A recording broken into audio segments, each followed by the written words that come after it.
Hi everyone, this video is an exercise 14e question 3 and we want to use log laws to um, sort of simplify these logarithms. So the first one is log base a of x cubed y to the power of 4z. So we essentially want to split this basically. So it's not necessarily simplifying, because normally when we simplify, we get logs in this form, but in this case we kind of want to split them and write them as separate logs essentially. So the first thing is just to remember the three important rules that we have when it comes to simplifying logs. And that's when the first one works when the bases are the same and we are adding logs. So in that case, the basis stays the same, but we can write this as a single log such that we can multiply the numbers. So in this case, it becomes log base a of xy. And then same thing applies when the base numbers are the same, but we are subtracting instead of adding them. So in this case, we can write them as a division. And finally, when we have a power, so the number inside has a power, that power can be written as a coefficient of the log, which is just outside of the log. Now, with considering those, the first one is very clear that this is the multiplication, so we can just rewrite them as log base a of x cubed plus log base a of y to the power of 4 plus log base a of z. But we can actually rewrite these, because here, for example, we can use the power law essentially. So here is x cubed, but we can rewrite this as 3 log a base a of x. And same thing with y. So this is equivalent to y 4 log base a of y. Now for the second log, this is obvious that we have division, which means this can be written as subtraction.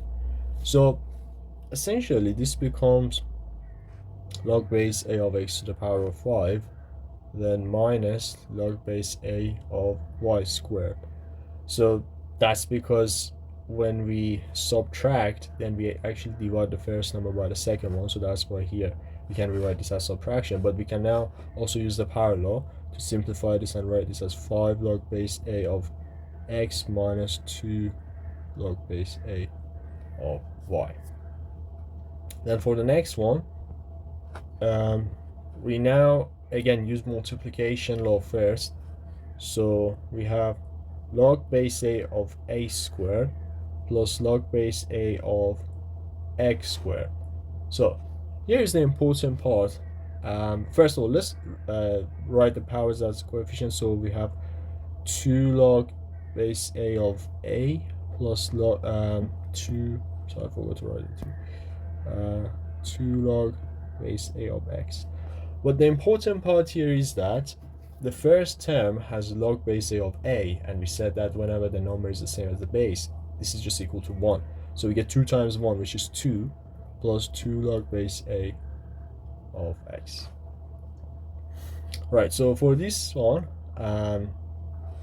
this is division, but also has the multiplication in the denominator. So what we do is that first, let's rewrite this as log base a of x minus log base a of root y times z, right? So just the numerator and then denominator minus the denominator essentially. So at this point, we can now rewrite the middle term as, the second term as, so log, first of all, the first term is log base a of x. Now the second term can be written as a basically addition, because we have multiplication now. So we rewrite this as log base a of root y, or we can just write y to the power of half instead of root, plus log z, right? So now we can then basically use the power law to write this in a nicer form.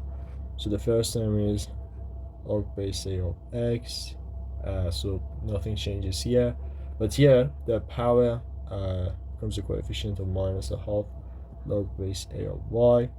Finally, minus log z, because we have a negative outside.